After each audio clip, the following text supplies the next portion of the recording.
Yo, what's up, King? So here's some things I hate, featuring some things I love about my GR86 compared to my last gen Toyota 86 TRD Special Edition. I also had a Scion FRS for a while, so that was a lot of fun. But yeah, so here's some things that suck about it. It's like the digital design colors of the interior texture kind of suck. The digital dashboard parts of it are worse. It's more boring. It sucks. I don't know how they messed up something digital. Like, did they just cheap out on it? It's just like crazy cost cutting. Yeah, my last gen TRD was cooler, had red accents and textures. Another thing, I don't want to sound like a heroin addict, but they took my needle. I missed that little gas gauge needle thing on it. And this one, you got like the digital blocks or whatever. Kind of stupid. Also, if you're a little anxious or just like want to be sure, like, how much of that little bar do I have left? Did I just get to the bar? Have I been on it for a while? I don't know. So you kind of got to switch over to your other little view where it shows you your estimated gas mileage. Because yeah, I love a good gas saving car. The last generation seats had more of a race car vibe. They had red accents. It's got fake pockets in the back of the seats. So that's really annoying. That's just extra cost cutting. Like fucking, that's just corporate greed on another level. So I don't know why they keep doing this, but I don't know why they keep adding fake engine noise into this car. Just give it a louder exhaust. But it's at least easy to unplug. The steering wheel on this one is lighter. Feels like less connected. Feels a little too Lexus, if you know what I mean. Yeah, like you find yourself making a little more micro adjustments, especially when parking. So that's kind of annoying. Under the hood, it doesn't have any powder coating. On the intake manifold, that was like probably like one of the best looking parts of the last car. It looks like it's gonna be a way more impressive motor, so it's kind of fun. But yeah, I just missed the look of it. Like, if anything, this one's faster. This one should have red powder coating. The interior of this one looks really nice. I think it looks nicer than the last generation, but it feels worse. The buttons are squishier. I don't know if you're like me and you like lowering your windows when you drive around town when the weather's nice. I personally like having it up a little bit, just like aligned with the lines of the car, the windows or whatever. And whenever I press it down, I'll always like hit it a little too hard, and it just goes all the way down instead of just partially way down. It's even harder when driving. You kind of got to finesse it. That's part of build quality. Like, I've been in Camrys nicer than this, and so that's probably like a Subaru thing, but it's chill. Kind of annoying how there's a blank button right here. Give us the snow button, bro. I know there's versions of this car with a snow button for when I take this thing off-roading in the snow. It's got wired Apple CarPlay. I don't know why you do that. Just make it wireless. But I did get a little wireless thing. Shout out TikTok Shop. The beeping alerts on this one is worse. If your passenger lags on putting on a seatbelt, it's gonna beep a bunch and then it's gonna get even louder. So good luck dating dumb chicks. If you wanna chill with the door open, it's gonna beep indefinitely until you drive off. So that drives me crazy. The last generation, it had like a button in the door jam you would press. So you could shut it up while you chill in the car, eat your food on the nice weather when it's finally nice here. Yeah, I think it's electronic now, so that sucks. Like, give me back my buttons, bro. So I think there's something I could unplug for that. I don't know. It's gonna be the next mod. I don't know why, but they changed the indicators, the turn signals to go back to sender. So that's annoying. It's not like the regular ones that work perfectly. So it's kind of annoying to use. So the buttons to graphics placement is backwards on this car for some reason. On the last generation, your menu buttons were over here. You could go check out you could see the stock market or whatever on this.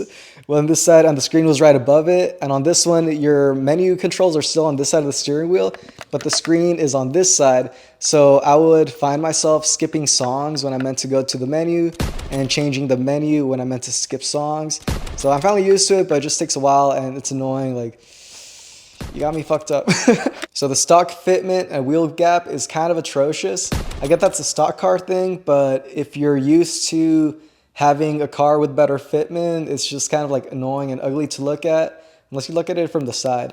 But that's kind of a stock car thing. I can't really blame them too much for this one. But something I can blame them for is the exhaust is too quiet. If you're playing your music and you just got it pulled up to a location, yeah, it might feel like the car's off, but it's on.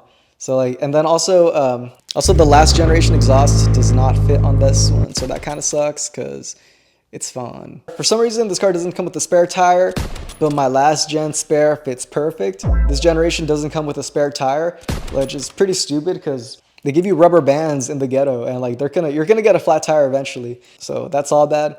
But what I did is I got the spare tire for my last car and I just put it in this one. So like this is how we win. And yeah, so Toyota, what are you doing? Subaru, what the fuck? There's noticeably less storage. It's less spacious. Also kind of sucks they got rid of the pocket you used to have in here. I'd like to throw my phone in there, or at least part of my phone, because it was kind of small. And that's gone. So I got this extra storage cubby right here. The seat is thicker for thicker Americans maybe. The last gen kind of hugged you a little more, and you have those cool red accents. There's like less storage space. I think the center console is smaller, not as deep and shallow. If you get the automatic, why would you like kill yourself? But if you get the automatic, it's gonna have like an extra cup holder space. So I might need to swap that. No offense, automatic people, like you don't suck, I'm sure, unless you do, I don't know. Unless you're a pretty ass girl, then like you're, I don't know. Hit me up. And RIP the button for the valet mode that was hidden inside the trunk. So you could press it and then it wouldn't work on your key fob to open it. And now they have like some weird electronic mode. Like you would hit the button for a sequence of times, and it's too time consuming for me. I'm not going to try to do that, but it'd be a lot of, it used to be like really convenient for when you need to leave equipment, a gear, something pricey in the trunk. I missed the reverse camera that was built into the rear view mirror. That was so cool, because it would kind of disappear and reappear whenever you needed it. There happens to be like some little shadowy figure, so it might look like a dog running across the road, but it's just the shadow thing from the headlights. So it's got no stock fog lights. I live in SenCal and we get crazy thick fog. It's super thick and dangerous and deadly. I think it has a stolen gun with an extendo. I don't know, with a switch. But so that sucks. Like just, bro, what are you doing? It does at least like have extra airflow, but they do sell like these things aftermarket to light it up, but I'm not sure if they're strong enough to be fog lights. So that kind of sucks. So this one does have worse gas mileage than the last one. So it was like a 2.0 4-cylinder.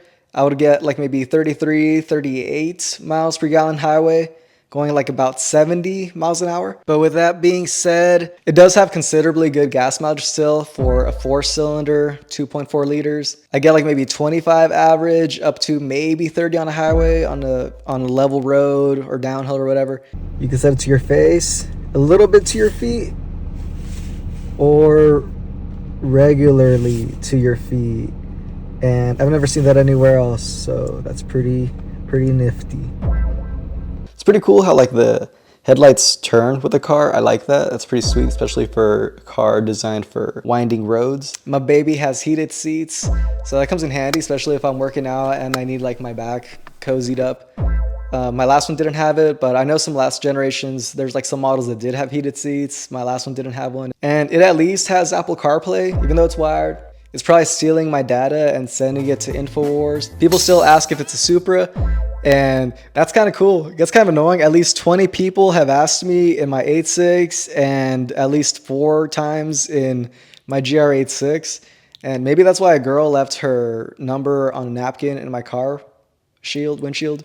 And that's only people who've approached my car, so that's like maybe, so there's at least like maybe 20-80% more people who think it's a Supra. That's kind of cool. Like like Supras are dope, and it is way faster than the last generation. I never really cared about going fast because I bought 3 of these and an Integra and a CR-V, so I never really cared about going fast. But like speed is fun, speed is cool. It makes passing safer, so that's pretty chill. Also, the previous owner installed a performance clutch on this last car. So you'll hit like 90 when you would hit about 70 in the last generation. Also, girls like it too. It's pretty cool. I dig it. I respect it. It's a sexy car.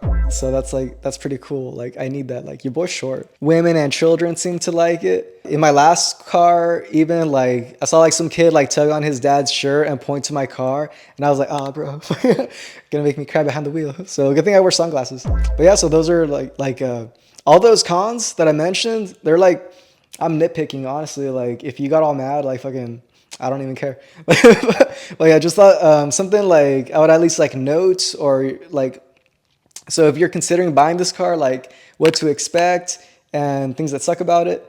And fuck, I love this car. It's a lot of fun.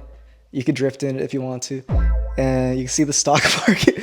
No, that's I forget the word for it, but some couple. But are like, yeah. Okay, so I almost forgot to show you guys one more clip. I already recorded it, but the light was off, and I'm all about making things more cinematic. So this is a Scion FRS, if you were curious. Shout out to the FRS. And yeah, let's fucking race it. The cool thing about the FRS, this little toy, is it's about as fast as the real car.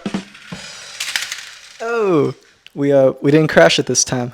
Well, I hope you guys enjoyed that. Y'all take care. See these beeps? You guys hearing this shit?